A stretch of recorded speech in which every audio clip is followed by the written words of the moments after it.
Assalamualaikum warahmatullahi wabarakatuh. Nama saya Leli Sagita dari kelas 4 Regula 1F. Di sini saya akan memberitahu hasil ujian saya. Yang pertama ada soal itu, lihat tabelnya. Ada tahun, produksi, penjualan, biaya overhead pabrik, dan biaya usaha. Pada keterangan tabel, 1. Biaya usaha terdiri dari biaya pemasaran dan biaya administrasi. 2. Produk dan penjualan dalam unit merupakan variabel bebas X, dan biaya overhead pabrik dan biaya usaha merupakan variabel terikat Y.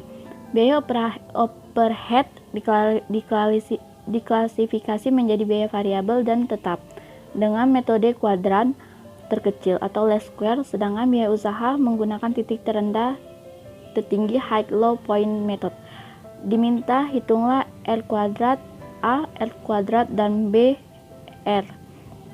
Dimana di sini ada tabel itu tahunnya, yang X itu dilihat dari produksi dan penjualan unit, dan yang Y itu dilihat dari biaya overhead pabrik. Terus X itu dimana X dikali Y, jadi 75.282 dikali 4.091.900, dimana hasilnya sudah tertera. Terus X kuadrat itu dilihat dari yang X tadi, jadi X kali X. Terus yang untuk X2 seperti itu, yang Y kuadrat itu sama seperti Y kali Y. Di sini sigma Y sama dengan A kali N dan tambah B kali sigma X sama dengan 86.916.969. Itu dilihat dari total pada Y, total keseluruhannya. Terus N itu 15 karena ada 15 tahun. Terus ditambah sigma X dilihat pada hasil total keseluruhan dari X. Terus sigma XY kali A kali sigma sama dengan sigma XY kali A sama dengan A kali X sigma X tambah B kali sigma X kuadrat sama dengan itu X sigma XY itu dilihat pada tabel total keseluruhannya. Terus sigma X dilihat dari tabel tersebut, terus ditambah sigma X kuadrat. Itu kenapa di sini 105.840,4, karena untuk menghasil base supaya itu dieliminasi jadi dicarilah dia yang sama. Jadi itu biar supaya hasilnya 101.587.157, maka dikalikanlah 105.810 kali 15, maka hasilnya 101.587.157. Maka dari hasil tersebut dikurangkan, maka hasilnya minus 0,11 untuk FC itu 86.716.096.000 rupiah. Itu dilihat dari itu sigma Y sama dengan 15A tambah 1.587.157 itu dilihat dari sigma X, terus dikali sama dengan hasilnya tadi minus 0,11, maka sama dengan 15A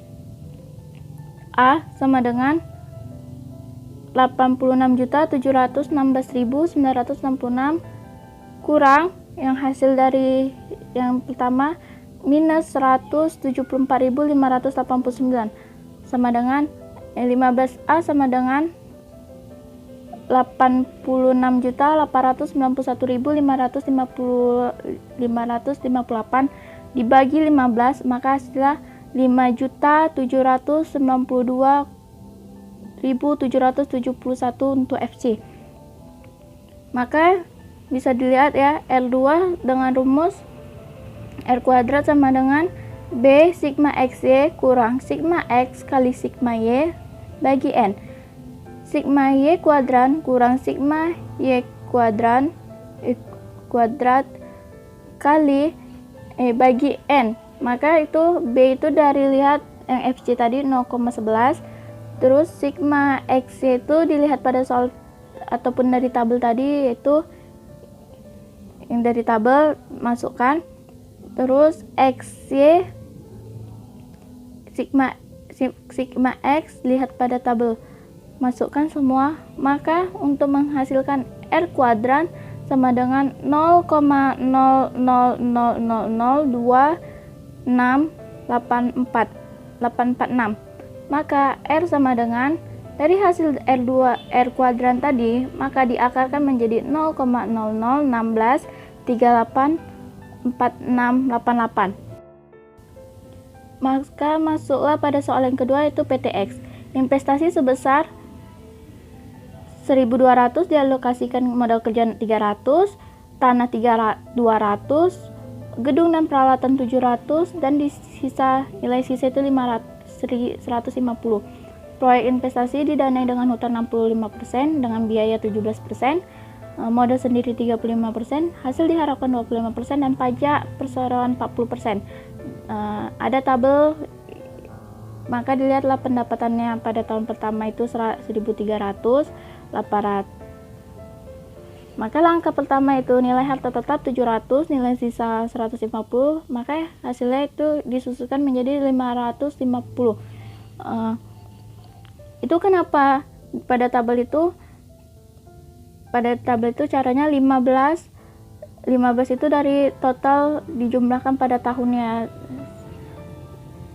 Terus tahun pertama itu 5 bagi 15 kali 550 sama dengan 183.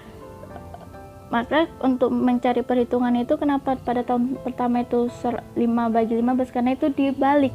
Jadi pada tahun kelima itu 1 bagi 15 kali 550 sama dengan 36.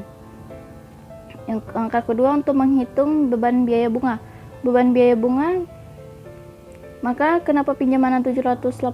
Karena dilihat dari 65% dari 1.200 itu 780 anuitas. Anuitas itu dicari dengan MI sama dengan A sama dengan MI bagi 1 kurang 1 tambah I tambah kali N, dimana M-nya itu pinjaman, I-nya itu bunga, terus I-nya itu investasi dikurang negatif 5 itu dari jumlah tahunnya. Maka mendapatkan hasilnya itu 133 bagi 0,543888 sama dengan 24,54, atau dibulatkan menjadi 24.245. Ada langkah ketiga, proyek net cash inflow. Itu pendapatan dan biaya operasi per kas itu dilihat dari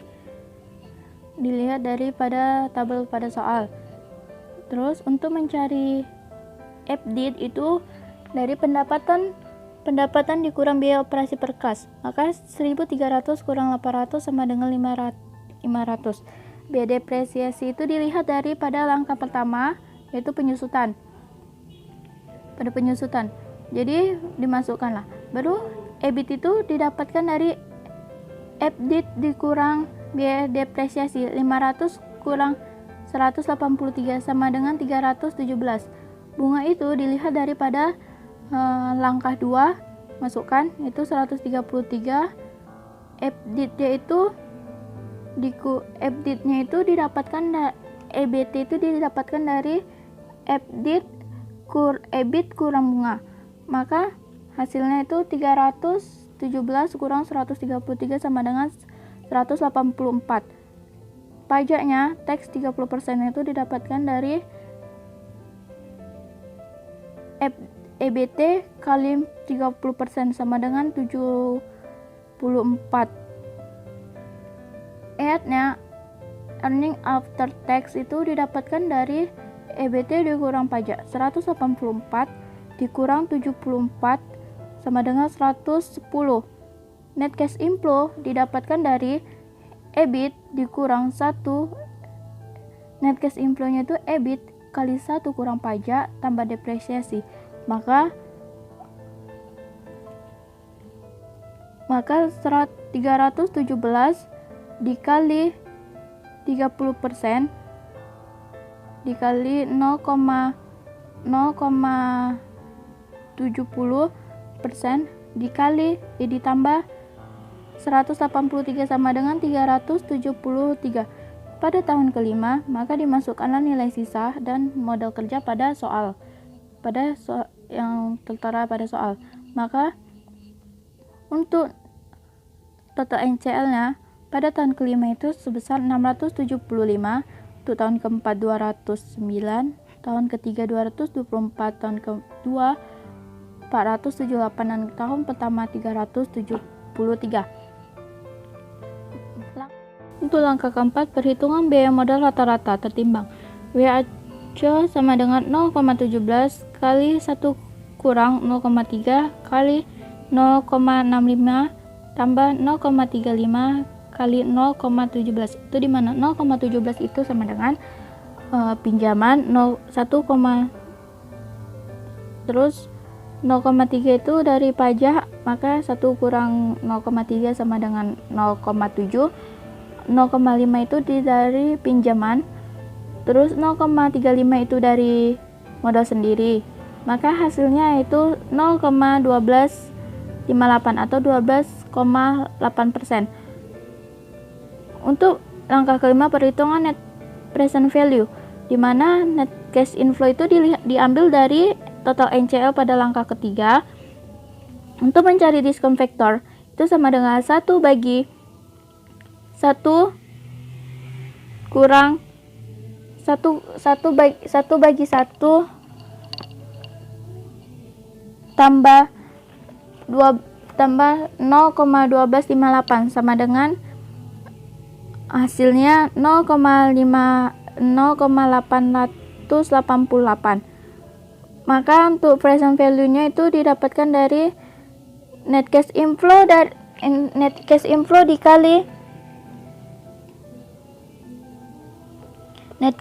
dikali discount factor. Untuk mencari discount factor pada langkah tahun kedua dan kelima itu dipangkatkan ya sesuai pada tahun. Jadi kalau seandainya pada tahun keempat itu 1 bagi 1 tambah 0,1258 dipangkat dikali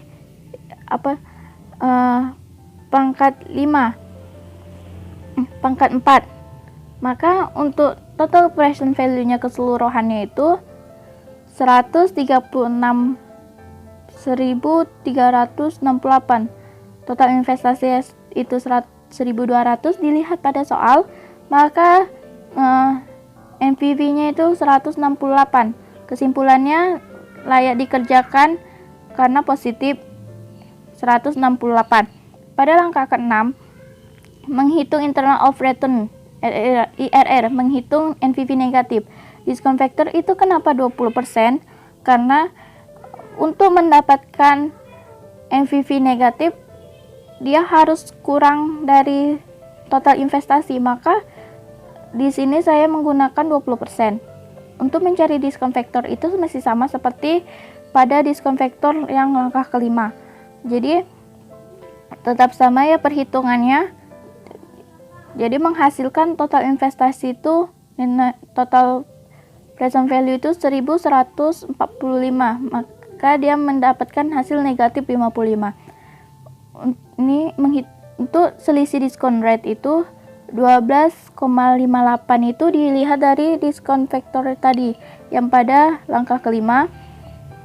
Terus yang 20% pada diskon faktor langkah 6. Jadi 20,00% dikurang 12,58% sama dengan 7,42%. MPV negatif itu MPV pada DL positif itu adalah 1368 dan untuk investasinya itu 1200.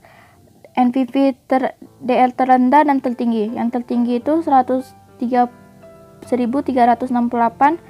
dikurang 1145 dilihat pada NPV tadi ya, yang total present value-nya. Maka untuk NPV DL positif itu 168 dan selisihnya itu selisih rendah dan tertinggi itu 223. IRR sama dengan 12,58 ditambah 168 bagi 223 kali 7,42%. Itu dilihat daripada soal tadi ya, diambil itu dari yang